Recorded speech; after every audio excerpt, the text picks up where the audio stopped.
Hello everyone. So this is the case that was done recently. The patient came in with the complaint of pain in his upper left tooth region. So on examination and we took the radiograph also, it's very evident that his premolar is cavitated. It's a distoproximal cavity. So going into the case details first, let us see what are all the findings that are seen in this photograph and the radiograph. First things first, his complaint was about the premolar, the first premolar, which is very evident of having caries. And then he also has this retained deciduous tooth, and his permanent molar is buccally erupted. And then he also has a talon's cusp, which is not of much clinical importance, but according to the case, that's not an important detail. But just to list it up, I'm just writing it there. It's a talon's cusp.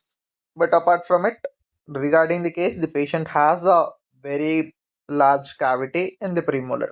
And also in the radiograph, it's very evident that it's a distoproximal cavity involving the pulp and which is almost till the level of CEJ.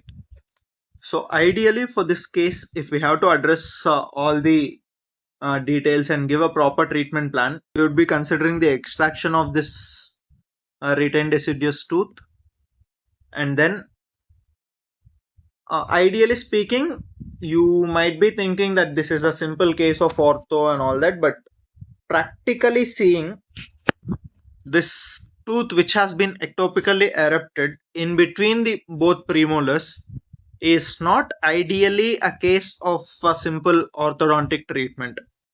So we will go with the extraction of this retained deciduous, and then it's not a simple orthodontic case because the root of this canine is not somewhere mesial to the premolar, but it's in between both the premolars. So it's not practically possible to actually move this canine into its original position. So maybe what we can do is we can move this premolar,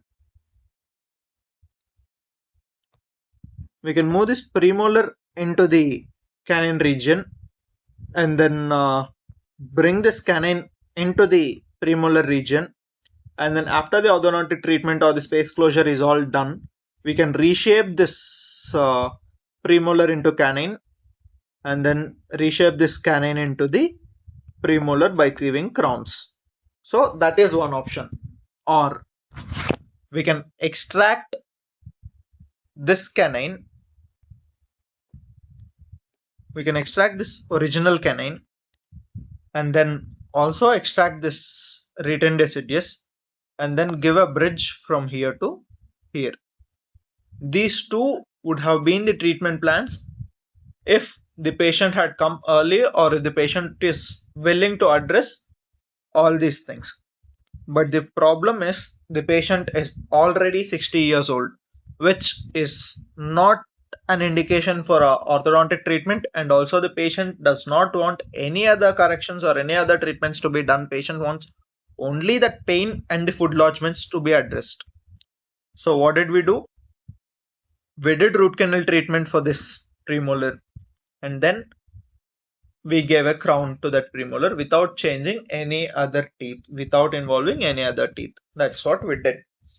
And again, from the pre-op analysis of this radiograph, you can see the root is very much deviated. This is the palatal root, and then comes your buccal root. This is the buccal root. This is how deviated the root is, especially on the buccal root.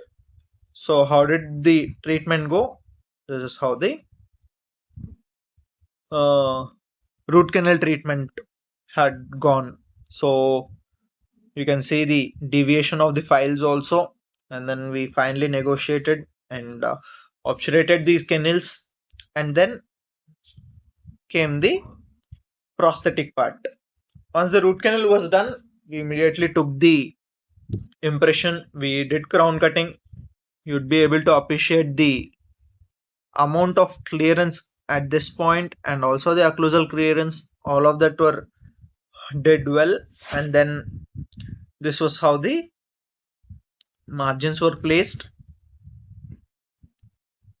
and after the crown cementation, this is how the tooth finally looks.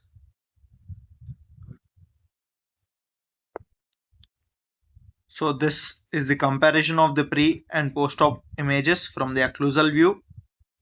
All this cavitated part is now covered with the crown, and there are no spacings in between the crown. All the spaces are completely covered. Patient has no pain, asymptomatic, and patient is also satisfied with the treatment.